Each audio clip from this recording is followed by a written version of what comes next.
ನಮ್ಮ ಸ್ನೇಹಿತರೊಬ್ಬರು ನಮ್ಮ ಮಾಜಿ ನಗರಸಭಾ ಸದಸ್ಯರು ಮಾತಾಡಿದ್ದಾರೆ.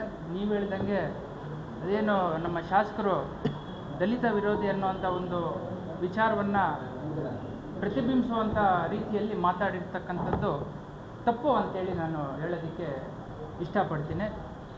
ಆ ಥರ ಮಾಡೇ ಇಲ್ಲ ಅವರು. ಯಾಕಂತ ಹೇಳಿದರೆ ಈಗ ನಿಮ್ಮೆಲ್ಲರಿಗೂ ಗೊತ್ತೇ ಇದೆ, ದಲಿತ ಹುಡುಗ ಒಬ್ಬ ಆತ್ಮಹತ್ಯೆ ಮಾಡ್ಕೊಂಡಿದ್ದರು. ಅವ್ರ ಮನೆಗೆ ನಮ್ಮ ಶಾಸಕರು ವಿಸಿಟ್ ಮಾಡಿ ಅವ್ರ ಮನೆಗೆ ತಾಯಿಗೆ ಶಕ್ತಿ ತುಂಬುವಂಥ ಕೆಲಸ ಮಾಡಿದ್ರು, ಸಾಂತ್ವನ ಹೇಳಿದ್ರು, ಅನುದಾನ ಕೊಡುವಂಥ ಒಂದು ಕೆಲಸ ಮಾಡಿದ್ರು. ನಾವೆಲ್ಲ ಬೀದಿಗೆ ಇಳಿದು ಹೋರಾಟ ಮಾಡಿದ್ದೀವಿ. ಈಗ ಆ ಒಂದು ಸಂದರ್ಭದಲ್ಲಿ ಅವರು ಮಾತಾಡಿರ್ತಕ್ಕಂಥ ಇವರೆಲ್ಲೋಗಿದ್ರು, ನಮ್ಮದೊಂದು ಪ್ರಶ್ನೆ ಇದೆ.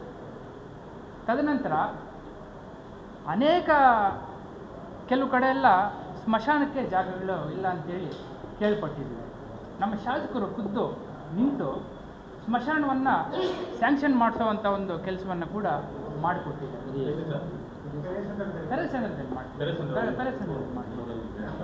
ಇವರಲ್ಲೂ ಮಾಡಿಕೊಟ್ಟಿದ್ದಾರೆ. ಈ ವಿಚಾರಗಳನ್ನ ಯಾಕೆ ಪ್ರಸ್ತಾಪ ಮಾಡೋದಿಲ್ಲ ಹೇಳಿ? ಹಾಗಾಗಿ